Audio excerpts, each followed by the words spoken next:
How's it going, guys? Welcome back to Quentin's and the Gun Guy. This is review time again, part of my long-term review series. Now I'm taking long-term maybe a tad too far with this review today. This is for Imalent MS03. Now if you've been following me for a while, you know that I've had this flashlight for quite a while already.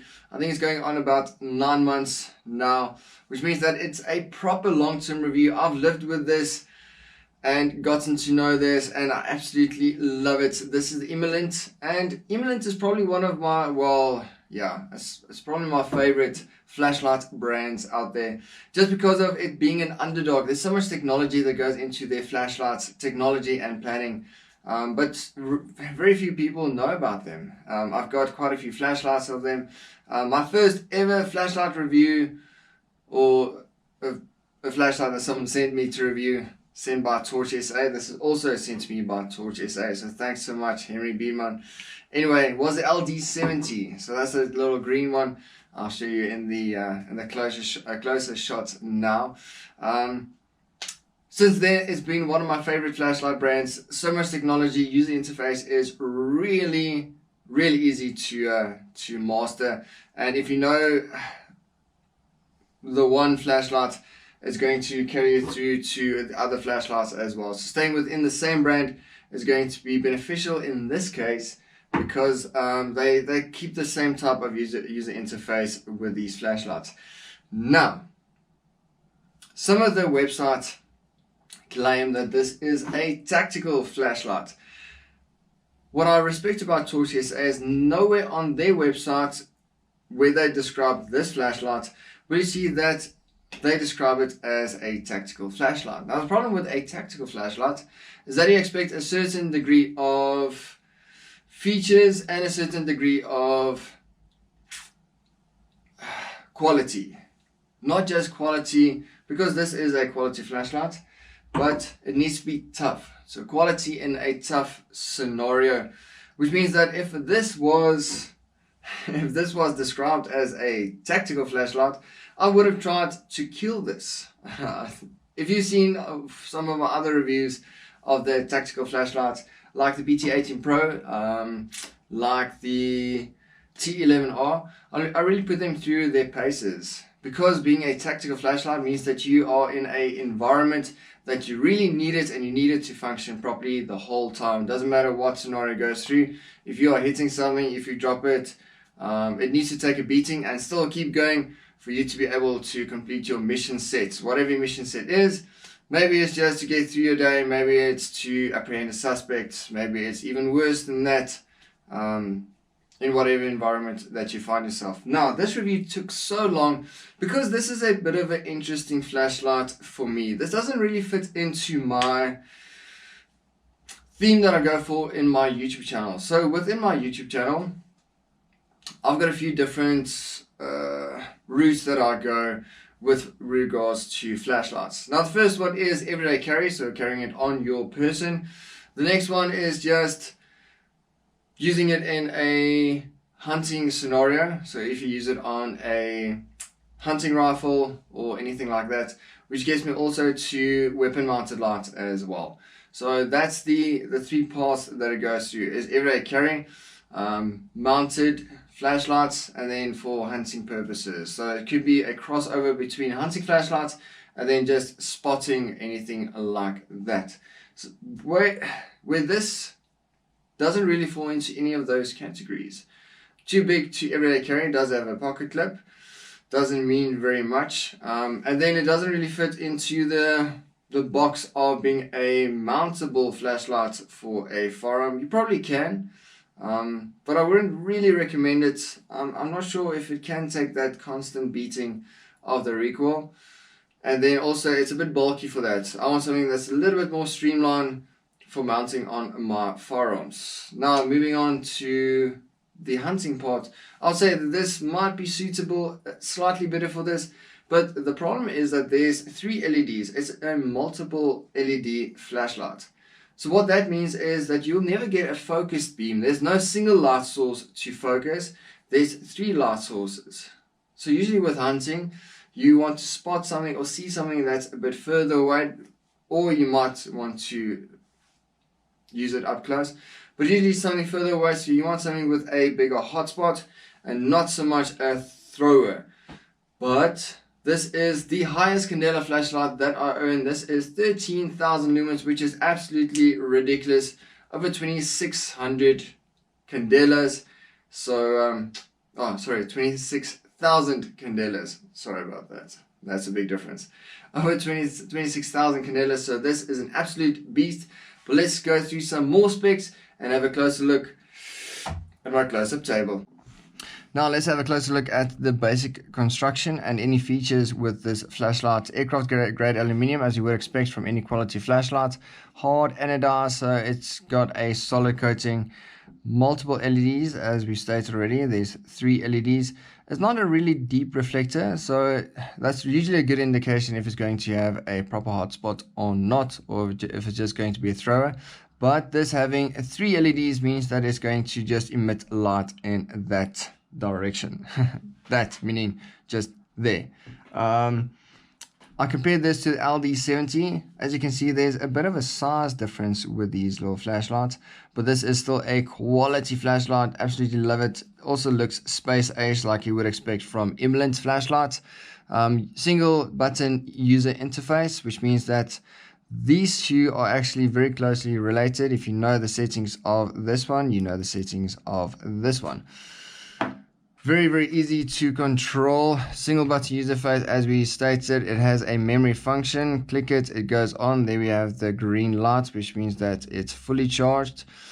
If you want to adjust it, you are going to basically not just press it, because pressing it switches it off again. You want to press and hold it. So pressing and holding it means that you are going to go for a higher power setting. Let's start from the top. So double tapping it means that you are going to go to turbo mode. So turbo mode you can maintain for 13,000 lumens. It's going to run for 45 seconds. Then it's going to step down to 2,000 lumens, and then it can maintain for 70 minutes. Let's run through. Then from the bottom now again, so low output, that's going to be the 150 lumens. That's the setting that it's on now. Nice thing is, there you can see the red light. It doesn't like being maintained on that turbo mode. Stepping it up from 150 lumens, you can maintain that for 27 hours. Middle output, hold it, and stepping it up, 800 lumens, 3 hours, 40 minutes. Hold it again, 1,300 lumens for 2 hours. Hold it again, 3,000 lumens for 1 hour, 15 minutes. And then another higher output. It doesn't want to go there. That's going to be 8,000 lumens for 1 minute, and then 2,000 lumens for 27 minutes. Let's run through. Because it's got 3 LEDs emitting that 13,000 lumens, it's going to have quite a bit of heat being generated. That's why the heat sinks are so aggressive on this flashlight. It doesn't have too aggressive texturing on here, but you can see that the machining on this is absolutely brilliant quality. There's no tooling marks. It's nicely finished, which is absolutely brilliant. Pocket clip on this, it sits not too bad, but it doesn't really sit tightly. Problem with using this pocket clip is that it's very top heavy. So if it sits in your pocket, it's either going to sag down or sag outwards. But yeah, it's not a great design with the pocket clip. I'm not a big fan of that. Anyway, let's screw this off. So screwing this off, you can get to the inside, which holds the battery. There's no external place or anywhere to charge the battery. The battery has a integrated Type-C USB charger with a light emitting there. So Type-C USB charging, which means that it doesn't charge too badly or take too long to charge. 21700 battery, which is very cool. As you would expect, the high power outage or usage of this flashlight. It is sealed there, IPX8, which is brilliant as well. And it does have a solid sealing. Yeah. Now let's go for beam shots.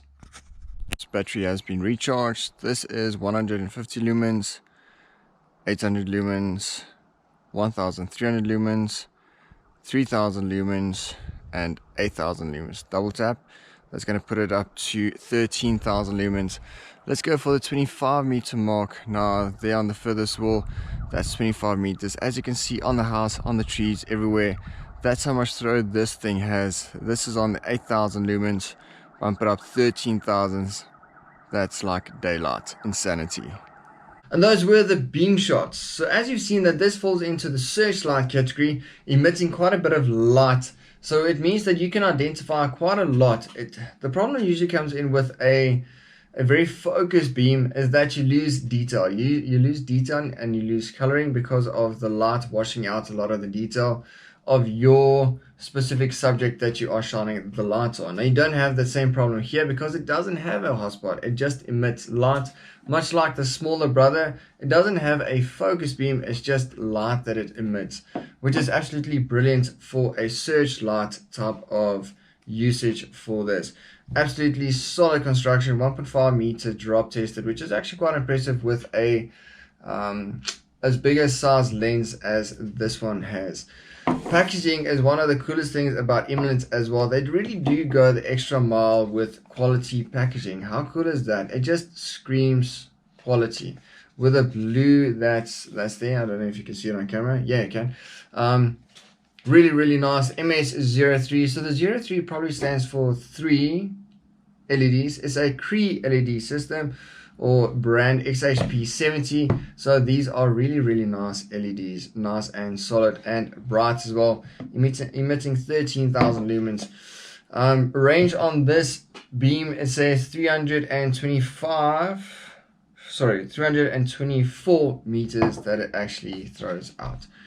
So that's quite a big range. You don't always get as far range, especially with a light like this, which doesn't have a focus beam. But you can almost halve it, I think, as far as I can remember. It has a sleeve that goes over and covering it to a magnetic lid. Another thing is that it does come with a pouch. Now the pouch I've used on my plate carrier for quite a while now. That's this pouch that's here. Now currently I don't have the MS03 in this. I've got the MC3 from Trustfire. So this is just a bit of a smaller flashlight. Having a bigger flashlight like this in your play carrier is a little bit uncomfortable. It takes up quite a bit of space, and it doesn't really lend itself to tactical usage like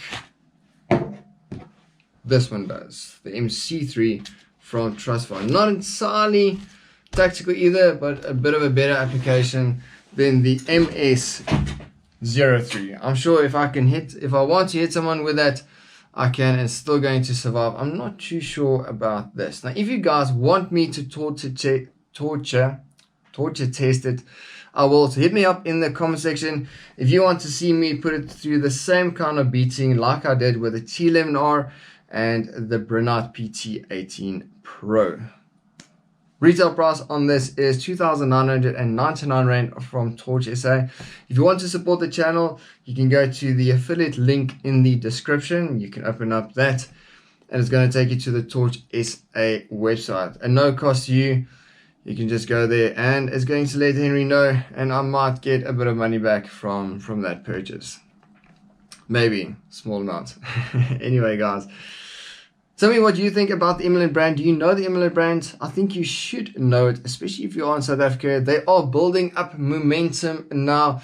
As you know, I've reviewed and used quite a bit of Imalent flashlights now already, and this is a proper long-term review of this flashlight. I've used it a lot on the neighborhood watches for patrols because this shines a nice and bright light, and you can use it for searching and stuff like that. Anyway, guys, good to see you again. I'll see you again for another long-term review, but that's coming up later. Anyway, guys, like, share, subscribe, all those cool things.